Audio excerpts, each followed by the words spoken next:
Après les candidats roumains et hongrois en début de procédure, c'est maintenant au tour de la Française Sylvie Goulard d'être recalée au poste de commissaire européen. Malgré ses efforts, elle n'a pas réussi à convaincre les eurodéputés de la laisser accéder au poste de commissaire chargé du marché intérieur, de l'industrie et de la défense dans le nouvel exécutif d'Ursula von der Leyen. Je n'ai pas été mise en examen, je ne suis pas mise en examen et donc je vous demande simplement de prendre la réalité des faits en compte et de prendre votre décision en votre âme et conscience, en sachant que parmi les principes, vous avez cité celui de l'intégrité des personnes politiques et c'est important, il y a aussi celui de la présomption d'innocence. Davantage que ses compétences, c'est son intégrité qui a été ici mise en doute. Sylvie Goulard fait en effet l'objet d'une enquête par les autorités françaises et l'Office européen de lutte antifraude dans l'affaire des emplois présumés fictifs d'assistants parlementaires.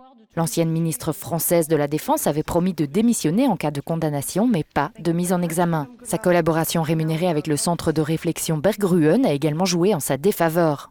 Son large rejet est perçu comme un véritable camouflet pour le président français Emmanuel Macron. C'est la première fois qu'un candidat français se fait rejeter. Et je vais même plus loin, c'est la première fois qu'un candidat des 6 pays fondateurs se fait rejeter. Donc c'est vraiment, je pense, un affront pour Macron.